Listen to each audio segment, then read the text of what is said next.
No हो गया program शुरू। टिक्स एरोनॉटिक्स लिमिटेड।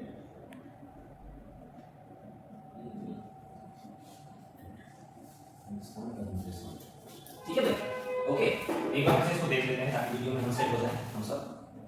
तो एक कंपनी है हमारी जिसका नाम है हिंदुस्तान एरोनॉटिक्स लिमिटेड, जो जिसने भारत की थोड़ी सी लाज रखी है ना, लाज क्या रखी है कि ये भारत के लिए फाइटर प्लेन बनाती है। ये कंपनी युद्ध लड़ाकू विमान, हमारे भारत में युद्ध लड़ाकू विमान की बहुत ज़्यादा जरूरत है। इस पर आपको प्लेन्स और मेन्स में दोनों जगह लिखना पड़ सकता है, ध्यान रखना है इसको, ये बहुत इंपॉर्टेंट कंपनी हो रही है हमारे लिए। हम इसे कहते हैं Hindustan aeronautics limited, HAL short form. अभी से इसके जरा पास्ट को देखते हैं समझते हैं। तो 1940 में 1940 में उस समय भारत स्वतंत्र नहीं था, तो उस समय एक व्यक्ति जिनका नाम था वॉलचंद हीराचंद, इन्होंने मैसूर स्टेट के साथ मिलकर इस कंपनी की स्थापना की। लेकिन जब इसकी स्थापना हुई थी उस समय इसका नाम हिंदुस्तान एयरक्राफ्ट लिमिटेड था, हिंदुस्तान एयरक्राफ्ट लिमिटेड, और इसका हेड ऑफिस बेंगलुरु में है। ठीक है, ओके। 1940 में अब धीरे धीरे क्या हुआ, जो ब्रिटिश सरकार थी उसे इसका इंपोर्टेंस समझ में आया, इस कंपनी का इंपोर्टेंस समझ में आया कि 1941 में जब ब्रिटिश सरकार को इसका इंपोर्टेंस समझ में आया तो उसने इस कंपनी के 1/3 शेयर्स खरीद लिए। क्यों? क्योंकि इस कंपनी का स्ट्रेटेजिक इंपोर्टेंस था। वर्ल्ड वॉर 2 के समय ये जो कंपनी थी, कौन सी कंपनी? हिंदुस्तान एयरोनॉटिक्स ने aircraft limited, Hindustan aircraft limited ने ब्रिटिश सरकार को बहुत सपोर्ट किया, काफी सारे हार्डवेयर सप्लाई किए, बना के युद्ध सामग्री सप्लाई किया। इस कंपनी ने ब्रिटिश सरकार को बहुत सारी युद्ध सामग्री सप्लाई करी। सरकार को और भी ज्यादा इसका इंपोर्टेंस समझ में आया और 1942 को इसका नेशनलाइजेशन कर दिया गया, राष्ट्रीयकरण कर दिया गया। राष्ट्रीयकरण मतलब क्या होगा? ये कंपनी सरकार की कंपनी हो गई, नेशनलाइजेशन कर दिया गया।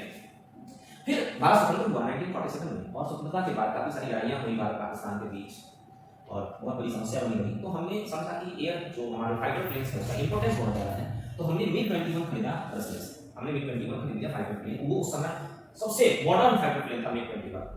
फिर रशिया के साथ जब हमारी डील हुई तो उस डील में ये भी थी कि हम कुछ यहाँ से रशिया से खरीद के लाएंगे और बाकी सारा भारत के अंदर ही बनाया जाएगा। अब भारत के अंदर कहाँ बनाया जाएगा? तो इसके लिए सरकार ने, गवर्नमेंट ऑफ इंडिया ने 1963 में एरोनॉटिक्स इंडिया लिमिटेड एक नई कंपनी बनाई। एरोनॉटिक्स इंडिया लिमिटेड भारत सरकार ने बनाई MiG-21 का प्रोडक्शन करने के लिए। ठीक है, ओके, चलो हम आगे चलते हैं। अब एक ही देश में 2 कंपनी हो गई, ये तो बड़ी प्रॉब्लम हो जाएगी भाई। ये सब पढ़ा था नहीं? 1964 में सरकार ने क्या किया, गवर्नमेंट ऑफ इंडिया ने क्या किया, हिंदुस्तान, क्या कंपनी थी? Hindustan aircraft limited,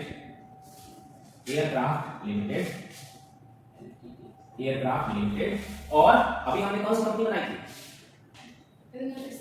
aeronautics India limited, aeronautics India limited, इन दोनों का क्या कर दिया? मर्जर कर दिया, इन दोनों को मिला दिया, है ना, इन दोनों कंपनी को मिला दिया, और जो नई कंपनी बनकर आई उसका नाम हो गया Hindustan aeronautics limited, Hindustan aeronautics limited. ठीक है, इस तरह से हमारी कंपनी हिंदुस्तान एरोनॉटिक्स लिमिटेड बनकर आ गई।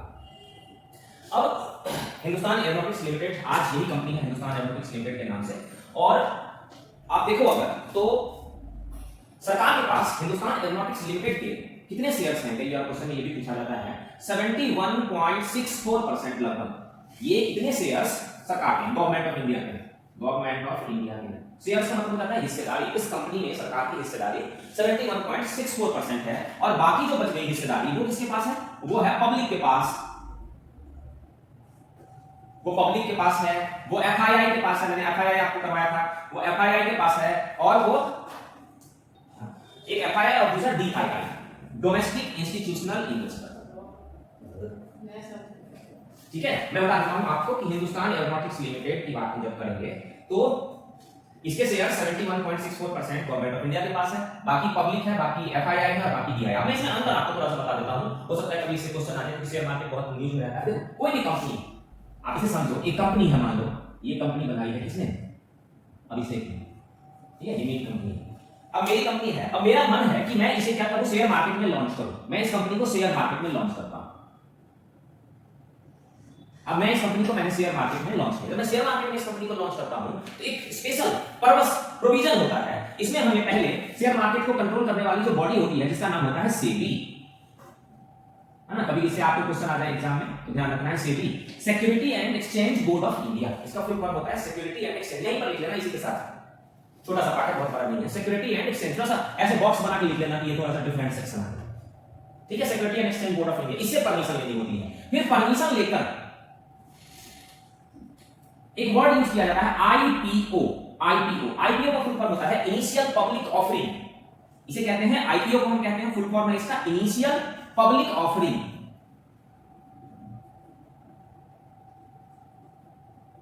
Initial public offering IPO.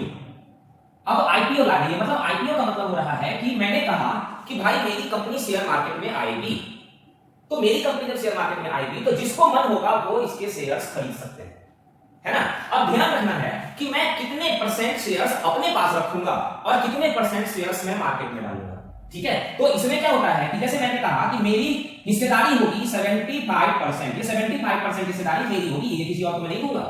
तो मार्केट में कितने शेयर्स आएंगे, तो मार्केट में आएंगे 25%, ये मार्केट में आ गए 25%, यही 25% जो मार्केट में आई इसी को हम कहते हैं इनिशियल पब्लिक ऑफरिंग, ठीक है। तो ये मार्केट में आ गए 25%। अब इसी को जिसको भी खरीदना है, जिसने अपना अकाउंट बनवा रखा है, वो ये 25% शेयर्स खरीद सकते हैं, ठीक है। अब कौन कौन खरीद रहा है इसे, तो मान लो कि जैसे चंचल का मन हुआ तो चंचल ने शेयर खरीद लिया, माइन का मन हुआ तो माइन ने शेयर खरीद लिया। तो इस तरह से जब ऐसी कोई इंडिविजुअल व्यक्ति शेयर खरीदता है तो हम उसे क्या कह देते हैं, हम उसे कह देते हैं पब्लिक, ठीक है। अब सरकार ने देखा कि अभिषेक की कंपनी बहुत अच्छी है, चलो मैं भी कुछ खरीद लेता हूं, है ना। तो सरकार ने भी कुछ शेयर्स खरीद लिए, तो उसे हमने कह दिया गवर्नमेंट के पास भी कुछ शेयर्स आ गए, सरकार ने भी कुछ शेयर्स खरीद लिए। अच्छा, अब एक बाहर के लोग जो भारत से बाहर रहते हैं, उन्होंने देखा अच्छा कंपनी तो अभिषेक की बहुत बढ़िया प्रॉफिट अच्छा दे रही है, तो उन्होंने भी इस कंपनी के शेयर्स कुछ खरीद लिए। तो उन्होंने जो शेयर्स खरीद लिए बाहर के लोगों ने, उसे हमने कहा FII, फॉरेन इंस्टीट्यूशनल इन्वेस्टर, विदेशी लोगों ने जो शेयर खरीदे, तो FII हो गया वो, ठीक है, FII।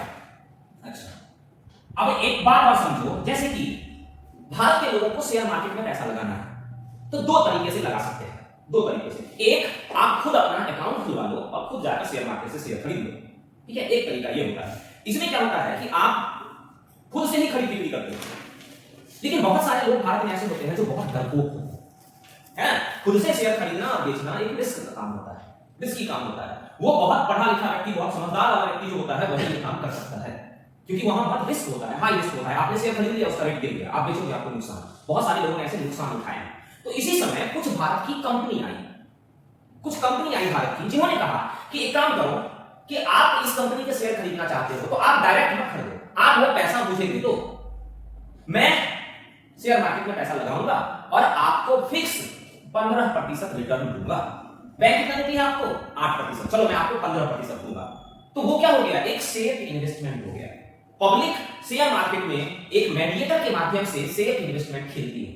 और डरपोक लोग होते हैं भारत में, उनको लगता है पैसा कहीं डूब ना जाए, तो उनको लगता है कि चलो कोई बात नहीं, 15% तो आ रहे हैं, ये भी बैंक से ज्यादा आ रहे हैं, तो वो किसी ऐसे ग्रुप को पैसे देते हैं हम, और वो ग्रुप अपना शेयर खरीदती है और हमें सालाना पे करती है। तो ऐसे लोग जो होते हैं बड़े समझदार होते हैं, बड़े वहां पर एजुकेटेड लोग बैठे होते हैं, है ना, उनको शेयर मार्केट की अच्छी नॉलेज होती है। तो वो क्या करते हैं, अच्छी जगह पर शेयर्स लगाते हैं, प्रॉफिट कमाते हैं और लोगों को पैसा देते हैं। तो ये जो इन्वेस्टर होते हैं, जो इंस्टीट्यूशनल घर के अंदर के इन्वेस्टर होते हैं, इन्हें कहा जाता है DII, डोमेस्टिक इंस्टीट्यूशनल इन्वेस्टर्स। ये हो जाते हैं DII। जिस तरह से FII होता है उसी तरह से हो जाता है DII, डोमेस्टिक इंस्टीट्यूशनल इन्वेस्टर, ठीक है। तो इस तरह से कंपनी जब आती है मार्केट में तो अलग अलग लोग उसे, अलग अलग ग्रुप उसे शेयर्स खरीदते हैं, जिसमें ये सारे होते हैं पब्लिक, गवर्नमेंट, FII और DII, इतने ही होते हैं, ठीक है। क्लियर है DII, समझ में आ गया? चलो आगे बढ़ते हैं, निकाल दो इसको।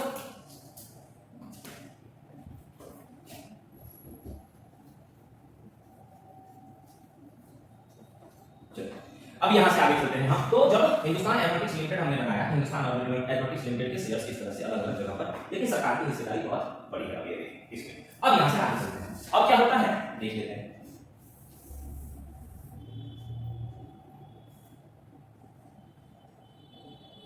अब जब ये हमारी कंपनी बन गई, जब ये हमारी हिंदुस्तान एरोनॉटिक्स लिमिटेड कंपनी बन गई, तो आपको पता है कि हम क्या बना रहे हैं, हम बना रहे हैं MiG-21, हम बना रहे हैं MiG-21 हमने बनाया रसिया वाला, लेकिन इसमें टेक्नोलॉजी रसिया की लगी हुई है। लेकिन उसी समय हमारा काम हुआ कुछ अपना भी तो बनाए, है ना, अपना भी कुछ बनाए। तो हमने एक प्रोग्राम स्टार्ट किया, हमने एक कार्यक्रम स्टार्ट किया जिसमें हम एक फाइटर प्लेन बनाएंगे, हमने एक प्रोग्राम स्टार्ट किया जिसमें हम एक फाइटर प्लेन बनाएंगे,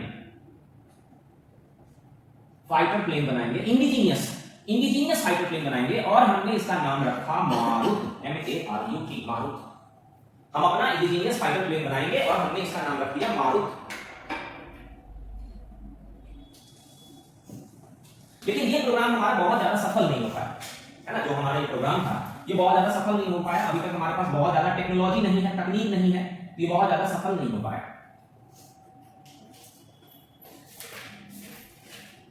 ये प्रोग्राम का नाम था या फिर ये फाइटर प्लेन हमें बनाने की कोशिश की? ये फाइटर प्लेन नॉट प्रोग्राम। बन गया था, बन गया था। पूरी बना तो था, पूरी तरह से सफल नहीं हुआ था।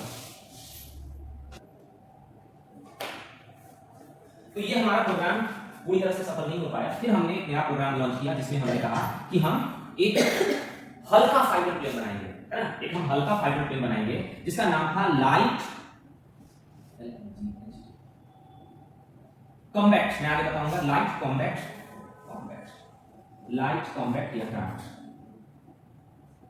हम एक हल्का लड़ाकू विमान बनाएंगे। इसका मतलब हो गया कि हल्के लड़ाकू विमान बनाएंगे और जो हम हल्के लड़ाकू विमान बनाएंगे इसका नाम हमने दिया तेजस। मैं आगे आपको बताऊंगा कि किस तरह से ये हमने इसे तेजस नाम दिया, तेजस।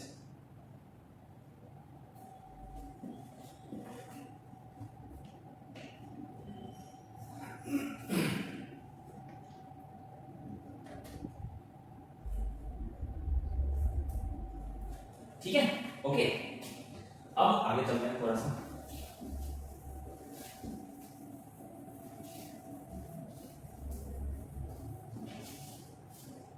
पहले मैं कुछ देख लेता हूँ, समझाना आसान होता है। तो पहला हमारा हो गया आप तक जैसे हमारे पास कंपनी है हिंदुस्तान एरोनॉटिक्स लिमिटेड। जब हम हिंदुस्तान एरोनॉटिक्स लिमिटेड की बात करेंगे तो क्या क्या बनाती है हिंदुस्तान एरोनॉटिक्स लिमिटेड। तो सबसे पहले हमने देखा कि फाइटर एयरक्राफ्ट बनाती है। फाइटर एयरक्राफ्ट हमने देखा कि फाइटर एयरक्राफ्ट में हम क्या बना रहे हैं, हमने बनाया क्या, मारुत। हमने बनाया मारुत जो पूरी तरह से सफल नहीं हुआ था। और हमने बनाया MiG-21 हमने बनाया और हम बना रहे हैं इसमें तेजस। और भी कई सारे एयरक्राफ्ट अगर किसी देश के साथ हमारा ऐसा कॉन्ट्रैक्ट होता है कि उसका नेक्स्ट हिस्सा भारत में ही बनाएंगे हम, तो ये वो काम भी करता है। इस तरह से तो हमारा फाइटर प्लेन ही बनाता है हिंदुस्तान एरोनॉटिक्स लिमिटेड। इसके अलावा ट्रेनिंग एयरक्राफ्ट का मतलब क्या होता है, ट्रेन करने के लिए, है ना। ट्रेनिंग देने के लिए एयरक्राफ्ट, अलग तरह के एयरक्राफ्ट होते हैं, वो भी ऐसा बनाता है। इसके अलावा तीसरा पैसेंजर एंड ट्रांसपोर्ट। पैसेंजर मतलब लोगों को ले आना ले जाना, ट्रांसपोर्ट सामान ले आना ले जाना, इस तरह से एयरक्राफ्ट भी बनाता है। ऐसा इसने एयरक्राफ्ट बनाया है जिसका नाम है सारस एयरक्राफ्ट, है ना। पैसेंजर के लिए और ट्रांसपोर्टेशन के लिए सारस। और इसके अलावा हेलीकॉप्टर्स, है ना। एयरक्राफ्ट, यहां हमने हर जगह एयरक्राफ्ट नाम दिया है, एयरक्राफ्ट का हमने नाम दिया है। इसका मतलब हो जाता है युद्ध के दृष्टिकोण से हम बनाते हैं, है ना, सेना के दृष्टिकोण से हम बनाते हैं। एयरक्राफ्ट लड़ाकू विमान सेना के दृष्टिकोण से, उनको ट्रेनिंग देने के लिए ट्रेनिंग एयरक्राफ्ट, और सेना को ले आने के लिए पैसेंजर और ट्रांसपोर्ट एयरक्राफ्ट। पैसेंजर और ट्रांसपोर्ट सामान ले जाना, हमने ऐसा बनाया सारस। पर हमारे से काम चल नहीं रहा, है ना। हमें बाहर के देशों से खरीदना भी पड़ रहा है। हमने कई सारे कार्गो एयरक्राफ्ट हमने खरीदे भी हैं। इसके अलावा हेलीकॉप्टर्स भी हमने बनाए हैं। मतलब हिंदुस्तान एरोनॉटिक्स लिमिटेड ने हेलीकॉप्टर्स भी बनाए हैं। इसमें एक हेलीकॉप्टर हमारा क्या है, ध्रुव हेलीकॉप्टर, रुद्र हेलीकॉप्टर और प्रचंड हेलीकॉप्टर। इसमें हम रुद्र और प्रचंड का नाम तो बहुत कम सुनते हैं, लेकिन ध्रुव का नाम हमें बार-बार सुनने को मिलता है। तो जो ध्रुव है हमारा, इसका इस्तेमाल दोनों तरीके से किया जाता है। पब्लिक के लिए, लोगों के लिए, जैसे किसी स्टेट के हेड को कहीं जाना है तो वो खरीद लेंगे, तो पब्लिक लोगों के लिए, एंड कमर्शियल वाणिज्यिक पर्पस से लोगों के लिए और वाणिज्यिक पर्पस से भी ध्रुव हेलीकॉप्टर काम करता है। और मिलिट्री पर्पस से तो ये करता है। तो मिलिट्री पर्पस से सैन्य, इसी तरह से रुद्र हमारा मिलिट्री पर्पस से, प्रचंड हमारा मिलिट्री पर्पस से काम करता है। इसके अलावा हिंदुस्तान एरोनॉटिक्स लिमिटेड क्या बनाता है, एग्रीकल्चर से रिलेटेड एयरक्राफ्ट, जो एग्रीकल्चर में काम आने वाले होते हैं। ऑब्जर्वेशन, है ना, कहीं निगरानी करनी हो तो उससे रिलेटेड एयरक्राफ्ट, उसे कहते हैं ऑब्जर्वेशन एयरक्राफ्ट। और अनमैन्ड एयर व्हीकल, जिसमें हम क्या ले लेते हैं, अनमैन्ड एयर व्हीकल का मतलब क्या हो जाता है, ड्रोन्स वगैरह, है ना। तो हिंदुस्तान एरोनॉटिक्स लिमिटेड, ध्यान रखना है, कभी हिंदुस्तान एरोनॉटिक्स लिमिटेड के पूछे हिंदुस्तान एरोनॉटिक्स लिमिटेड क्या क्या बनाता है, तो आप कहीं कंफ्यूज ना हो जाओ कि भाई वो तो युद्ध वाला सामान बनाता है, तो एग्रीकल्चर एयरक्राफ्ट नहीं बनाता होगा, ऐसा नहीं है। एग्रीकल्चर एयरक्राफ्ट भी बनाता है, ऑब्जर्वेशन एयरक्राफ्ट भी बनाता है, और अनमैन्ड एरियल व्हीकल ड्रोन्स भी बनाता है। ठीक है, ये हिंदुस्तान एरोनॉटिक्स लिमिटेड की हमारी एक छोटी सी कहानी थी।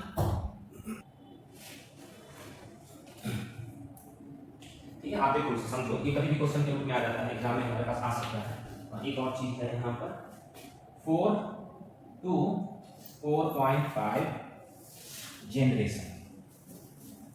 ध्यान रखना, पर वास्तव में ये है नहीं, हमें अभी देखो बनाते हैं।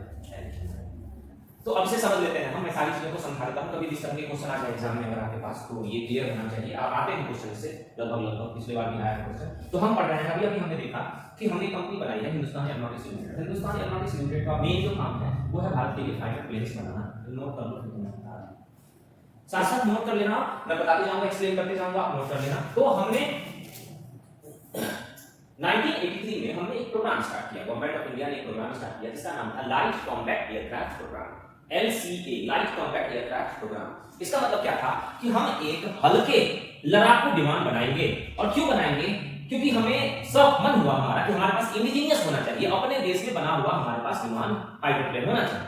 तो हमने ये प्रोग्राम स्टार्ट किया लाइट कॉम्बैट एयरक्राफ्ट प्रोग्राम, जिसे हमने LCA नाम दिया, टू रिप्लेस MiG-21। अब हमने सोचा कि भाई हम MiG-21 खरीद रहे हैं, बहुत पैसा हमारा खर्च हो रहा है, चलो हम अपना बना लेते हैं, है ना। तो MiG-21 जो अभी हम रसिया से खरीद के ला रहे थे और उसका कुछ पार्ट हम इंडिया में भी बना रहे थे, तो हमने सोचा छोड़ो इसको, हम खुद बनाएंगे अपना। ठीक है, अब देखो कौन सा ईयर था, 1983। ये कौन सा ईयर है? 2023 का भी ये नहीं, अभी कौन सा ईयर है? 2026। कितने साल हो गए? 26 और 17 कितना हो गया? 43। भारत दुनिया का एकमात्र ऐसा देश है जो अगर कोई काम स्टार्ट करता है तो वो 50 साल में वो काम पूरा नहीं हो पाता। भारत दुनिया का एकमात्र ऐसा देश है। अब आप जाओगे यहां से कचहरी की तरफ, MCD ने सड़क की खुदाई कर रखी है नाला बनाने के लिए, वो नाला पिछले 1 साल से बन रहा है ना। तो ये भारत की विशेषता होगी, हम लोग बड़े आलसी हैं, मस्त अपना पान खा के खुदते हुए काम करते हैं। ठीक है, तो हमने ये प्रोग्राम स्टार्ट किया। फिर हमने 1984 में हमने इस प्रोग्राम को इंप्लीमेंट करने के लिए एक एजेंसी बनाई जिसका नाम था एरोनॉटिक्स डेवलपमेंट एजेंसी, 1984 में, है ना। ये प्रोग्राम जो है हमारा कि हम हल्के युद्धक लड़ाकू विमान बनाएंगे, इस प्रोग्राम को इंप्लीमेंट करने के लिए डिपार्टमेंट एजेंसी बनाना हो तो हम तुरंत ही बनाते हैं, तुरंत, है ना। ये हम काम में आ गए। तो हमने 1984 में अगले ही साल बना दिया, ये थोड़ा लेट हो गया हमारा, है ना, नहीं तो हम अगले दिन बना देते। ठीक है, तो हमने 1 साल के बाद बना दिया। क्या करना था? डिजाइन करने के लिए। इसका काम क्या था भाई? डिजाइन कर, कैसा विमान चाहिए तो डिजाइन कर। तो डिजाइन करने के लिए ये किसके अंदर में काम करेगा? ये किसके साथ मिलकर काम करेगा? Hindustan aeronautics limited under DRDO, मतलब DRDO के साथ मिलकर। DRDO हमारे बहुत इंपॉर्टेंट ऑर्गेनाइजेशन है, defence research and development organisation के साथ मिलकर ये काम करेगा। और कहां पर बनाएगा? बेंगलुरु में, इसका हेड ऑफिस बेंगलुरु में है, ये बेंगलुरु में अपना बनाएगा। तो हमने ये प्रोग्राम स्टार्ट कर दिया। अब 2023 आया, हमारा अभी तक बनकर तैयार नहीं हुआ। ठीक है, अटल बिहारी वाजपेयी भारत के प्रधानमंत्री बने और उन्होंने कहा भाई अब ऐसा नहीं चलेगा, जल्दी बनाओ, तेजी से बनाओ। और तेजी से बनाओगे तो नाम क्या हो जाएगा? तेजस, है ना। तो हमने इसका नाम लाइट कॉम्बैट एयरक्राफ्ट का हमने ऑफिशियली नाम क्या कर दिया? तेजस। तो ये हमारा नाम, कुछ और नहीं होगा अटल बिहारी वाजपेयी। ओ सॉरी, ये थोड़ा सा गड़बड़ हो गया, 2003 होना चाहिए। एक बार चेक कर लेता हूं, मैंने तो गलत लिखा है यहां पर, 2003 होगा, सॉरी। ये तो पता चला अटल बिहारी वाजपेयी को मैंने इतने दिन तक जिंदा रखी। ठीक है, तो 2003 में पीएम अटल बिहारी वाजपेयी बने और हमने इसका नाम चेंज करके कर दिया तेजस। ओके, अब तेजस हमारा फाइनली बनकर तैयार हो गया है। समझ लो, हमारा बनकर तैयार तो हो गया है, लेकिन वो किसी काम का नहीं है। हल्के फुल्के अगर काम करना हो ना तो हम उससे काम ले लेते हैं। सच्चाई देखो यही है, हम भारत माता की जय बोलने के लिए बोल देंगे तो हम बता देंगे कि हमारा बहुत बढ़िया है एयरक्राफ्ट, लेकिन इतना बढ़िया है नहीं। अब इसकी कुछ विशेषताएं हैं, जिन विशेषताओं को हम यहाँ पर देख लेते हैं। विशेषता क्या है? पहली विशेषता लाइट वेट। पहले से हमें पता है हल्का हमें बनाना था, हल्का युद्धक विमान, तो हम लाइट वेट बना लेते हैं। दूसरी, अब ये जो विमान होते हैं, जैसे आपने देखा होगा एरोप्लेन भी होता है, तो एरोप्लेन और ये इन सब चीजों में इसकी विंग होती है ना, इसकी पंख होती है। जैसे कभी आपने बाज को देखा होगा, जब वो बाज कहता है कि जब वो बाज उड़ता है पंख को हिलाता है, लेकिन कभी कभी वो पंख को स्थिर रखता है ना, स्थिर रखता है और ऐसे ऐसे ऐसे ऐसे घूमता रहता है, उसे कहते हैं ग्लाइडिंग, उसे कहा जाता है ग्लाइडिंग। तो ये जो डेल्टा उस तरह से बनाया गया है, उसमें एक खास डिजाइन होता है जिसे कहा जाता है डेल्टा विंग। डेल्टा के आकार का बनाया जाता है, इसे कहा जाता है डेल्टा विंग। वो उसको उड़ान भरने के लिए, उतरने के लिए वो बहुत इंपॉर्टेंट होता है, इसे कहा जाता है डेल्टा विंग लाइट वेट। ठीक है, इसके बाद क्या है हमारा सिंगल इंजन। सिंगल इंजन, एक इंजन है, एक इंजन से हल्का बनाता है। आप देखो जैसे हम राफेल अभी लाएंगे तो राफेल में ड्यूल इंजन होता है, डबल इंजन होता है, तो डबल इंजन वाला ज्यादा अच्छा माना जाता है ना। एक इंजन कभी कभी क्या होता है फेल हो जाता है, कई बार अचानक हम एक इंजन फेल हो जाता है, दूसरे इंजन से काम चल जाता है हमारा, है ना। तो सिंगल इंजन की कमी है, ये सिंगल इंजन है। कई बार कमी इसकी विशेषता भी होती है, सिंगल इंजन की वजह से ये लाइट एयरक्राफ्ट वन सीटर एक ही व्यक्ति बैठ सकता है ना। आपसे कभी पूछ सकते हैं कि ये हमारी इसकी क्या कैरेक्टरिस्टिक्स इसकी है, तो आपको वहां पर करना पड़ेगा। One seater multi role, multi role का मतलब है कई सारे काम कर सकता है, लड़ाई में भी जा सकता है, कभी इसको मान लो किसी को युद्ध से बचाना है तो पब्लिक कैरियर के रूप में भी काम कर सकता है, ट्रांसपोर्टेशन के रूप में भी काम कर सकता है। इसे कहते हैं मल्टी रोल। मल्टी रोल मतलब वो कई तरह के, मतलब बॉम्ब गिराने के अलावा भी वो कई तरह के काम कर सकता है, इसलिए हम इसे कहते हैं मल्टी रोल एयरक्राफ्ट। तो मल्टी रोल। सुपरसोनिक हमें पहले ही पता है, सुपरसोनिक क्या होता है हमने पहले ही पढ़ा है। सुपरसोनिक स्पीड से ये सुपरसोनिक स्पीड की वजह से ही हम 4 to 4.5 जनरेशन कहते हैं इसे, है ना। यहाँ जो हमने 4 से 4 से 4.5 जनरेशन कहा है, ये क्यों? Because of supersonic speed. तो हमने इसे सुपरसोनिक स्पीड दे दिया है। यहां मैंने लिखा है 3000 किलोमीटर। ये 3000 किलोमीटर क्या है? एक बार इसकी टंकी भर दो, तो एक बार अगर इसकी टंकी भर दो तो इसे ये 3000 किलोमीटर तक जा सकता है। 3000 किलोमीटर एक फुल टंकी भरने के बाद ये जा सकता है। तो 3000 किलोमीटर किसके किसके लिए बनाया हमने? इंडियन एयरफोर्स के लिए और इंडियन नेवी के लिए हमने बनाया है ना। इंडियन एयरफोर्स और इंडियन नेवी दोनों के लिए है ये हमारे पास। और इसके अंदर क्या होगी? इसके अंदर बॉम्ब हो सकते हैं, इसके अंदर गन्स हो सकती है, गन भी होती है इसके अंदर, इसके अंदर मिसाइल्स भी हो सकती है, कई सारी चीजें हम इसके अंदर लगा सकते हैं। ये कहां से कहां मार कर सकता है? एक चीज मैंने यहां पर नहीं लिखा है, air to air, air to land. कल ही मैंने बता दिया था आपको, fighter plane air to air, air to land, air to ship, air to क्या सबमरीन्स, कहीं पर भी कर सकता है। तो क्या है हमारे पास? उसके अंदर हमने क्या वॉर इक्विपमेंट डाला है, तो हम उस पर कोई भी मिसाइल लगा सकते हैं, कई तरह की मिसाइल लगा सकते हैं। लेकिन एक खास तरह का मिसाइल मैंने क्या लिखा है? Cruise missile also carried. Cruise missile also carried, इसका मतलब ये हो गया कि वो अपने साथ क्रूज मिसाइल को भी कैरी कर सकता है ना। क्रूज मिसाइल हमने पहले ही डिस्कस किया हुआ है, क्रूज मिसाइल क्या होती है। तो ये हमारा है तेजस, TEJAS, तेजस, जिसके हमने दो वेरिएंट बनाए हैं, मार्क 1 और मार्क 2। दो वेरिएंट हमारे पास है, मार्क 1 और मार्क 2। और तेजस का एक और वेरिएंट है जिसे हम कहते हैं ट्रेनी, क्योंकि हमने पहले देखा था हम ट्रेनी एयरक्राफ्ट भी बनाते हैं। तो ट्रेनी जो ट्रेन करता है, ट्रेनिंग देता है। तो हमारे पास तेजस के दो वेरिएंट लगने वाले और एक ट्रेन करने वाले वेरिएंट है, ट्रेनिंग। और इसे हम कहते हैं 4 to 4.5 जनरेशन फाइटर प्लेन। अभी भी वही क्वेश्चन पूछा हुआ है, कौन सा फाइटर प्लेन हमारा 5th जनरेशन नहीं है या 5th जनरेशन है ना, इस तरह का क्वेश्चन आया हुआ। तो ये छोटी, अब इसे मैं थोड़ा सा एक्सप्लेन करता हूं। देखो हमारे तेजस को अभी आपने देखा, हमारा तेजस जो था उसे भी आपने देखा। अब जरा राफेल को देखो, राफेल। तो अभी राफेल हमने फ्रांस से खरीदा है ना, अभी हमने राफेल फ्रांस से खरीदा है। और राफेल कौन सी कंपनी बनाती है? तो फ्रांस की कंपनी है Dassault aviation limited. Dassault aviation limited जो कंपनी है जो राफेल एयरक्राफ्ट बनाती है। अब क्या क्या विशेषता है इसके?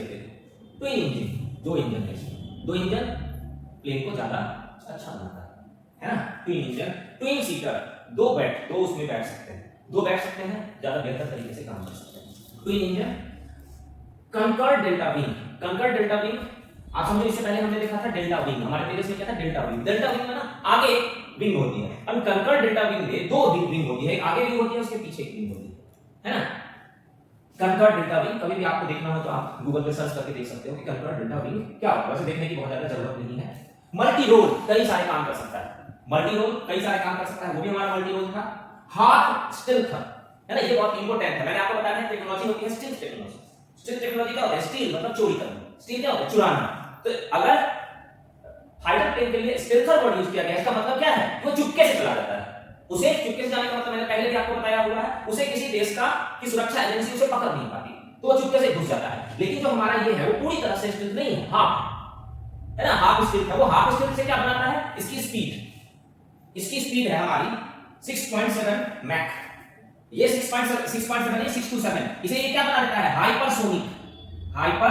ये हमारा हाइपरसोनिक, ये ध्यान रखना है।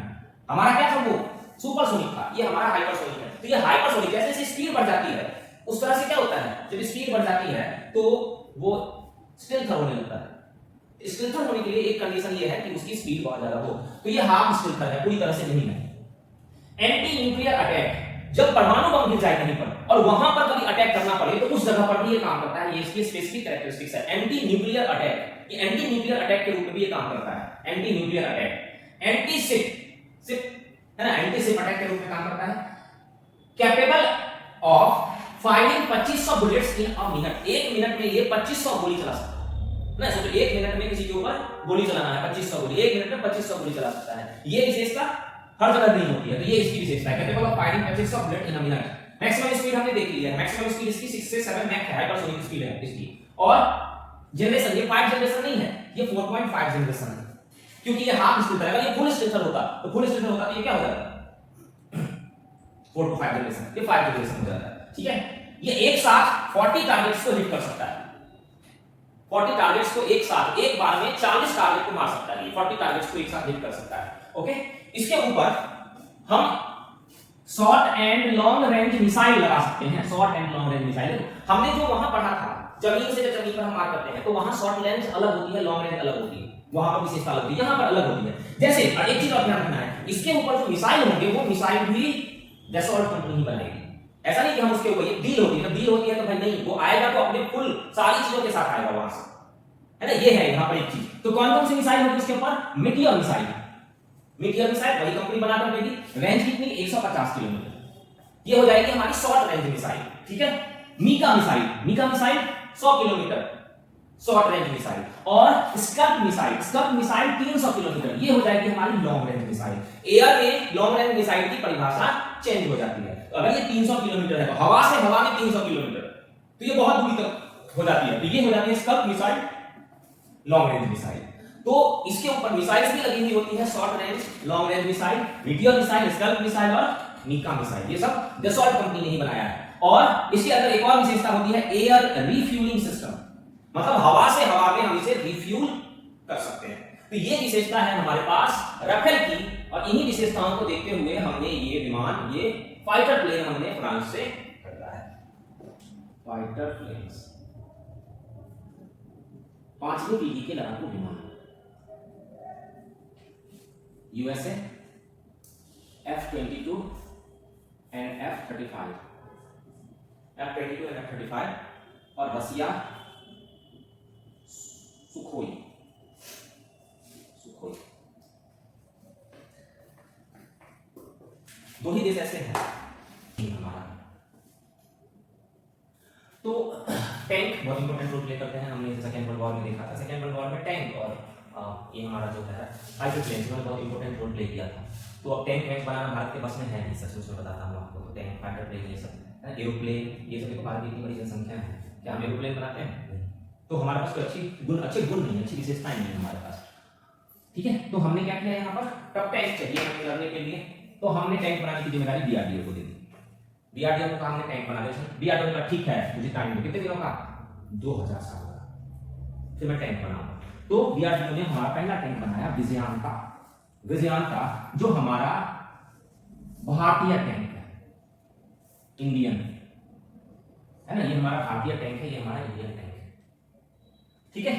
अब काम चला नहीं हमारा काम चला नहीं इससे, तो हमने बना दिया, हमने खरीदा रसिया से T-72, उस समय का सबसे एडवांस। ये T-72 क्या है? रसिया, हमने इसे रसिया से खरीदा, और रसिया से खरीद के हम उसे T-72 नाम तो दे नहीं सकते, तो हमने इसको नाम दे दिया अजय, ठीक है। रसिया से हमने खरीदा T-72, हमने उसको नाम दिया अजय। फिर कुछ समय के बाद T-72 पुराना हो गया, तो हमने खरीदा T-90, ये भी रसिया से हमने खरीदा, रसिया से, और हमने भारत में इसका नाम दिया भीष्म। ये भारत में इसका नाम आके क्या हो गया? भीष्म टैंक, ठीक है। फिर हमने एक और एडवांस वर्जन खरीदा रसिया से T-90 MKI, हमने खरीदा T-90 MKI, इसका नाम हमने दे दिया कर्ण, KARN, एक कर्ण, इसका नाम हमने दे दिया कर्ण। और फाइनली अब हमने सोचा इतने दिनों तक कि हमारे पास अब टेक्नोलॉजी आ गई है थोड़ी बहुत अच्छी बात, तो हमने एक अपना टैंक बनाया अर्जुन, ये इंडिजीनियस टैंक है, भारत ने अपना टैंक बनाया है। इसके दो वेरिएंट हमारे पास अवेलेबल हैं, Mark 1 और Mark 2, ठीक है, ओके।